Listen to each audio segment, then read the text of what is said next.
Exode, chapitre 1. Souffrance des Israélites en Égypte. Voici les noms des fils d'Israël venus en Égypte avec Jacob et la famille de chacun d'eux.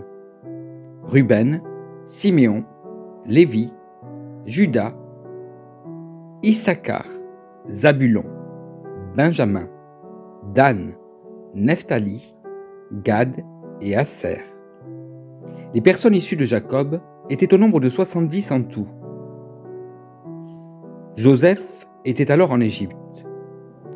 Joseph mourut, ainsi que tous ses frères et toute cette génération-là. Les enfants d'Israël furent féconds et multiplièrent. Ils s'accrurent et devinrent de plus en plus puissants. Et le pays en fut rempli. Il s'éleva sur l'Égypte un nouveau roi qui n'avait point connu Joseph. Il dit à son peuple : « Voilà les enfants d'Israël qui forment un peuple plus nombreux et plus puissant que nous. Allons, montrons-nous habiles à son égard. Empêchons qu'il ne s'accroisse et que s'il survient une guerre, il ne se joigne à nos ennemis pour nous combattre et sortir ensuite du pays. » Et l'on établit sur lui des chefs de corvée afin de l'accabler de travaux pénibles. C'est ainsi qu'il bâtit les villes de Pithom et de Ramsès, pour servir de magasin à Pharaon.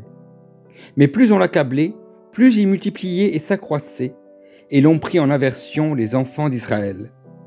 Alors les Égyptiens réduisirent les enfants d'Israël à une dure servitude. Ils leur rendirent la vie amère par de rudes travaux, en argile et en briques, et par tous les ouvrages des champs, et c'était avec cruauté qu'ils leur imposaient toutes ces charges. Le roi d'Égypte parla aussi aux sages-femmes des Hébreux, nommées l'une Skifra et l'autre Pua. Il leur dit : « Quand vous accoucherez des femmes des Hébreux et que vous les verrez sur les sièges, si c'est un garçon, faites-le mourir. Si c'est une fille, laissez-la vivre. » Mais les sages-femmes craignirent Dieu et ne firent point ce que leur avait dit le roi d'Égypte. Elles laissèrent vivre les enfants. Le roi d'Égypte appela les sages-femmes et leur dit : « Pourquoi avez-vous agi ainsi? Avez-vous laissé vivre les enfants ?» Les sages-femmes répondirent à Pharaon : « C'est que les femmes des Hébreux ne sont pas comme les Égyptiennes. Elles sont vigoureuses et elles accouchent avant l'arrivée de la sage-femme. » Dieu fit du bien aux sages-femmes et le peuple multiplia et devint très nombreux.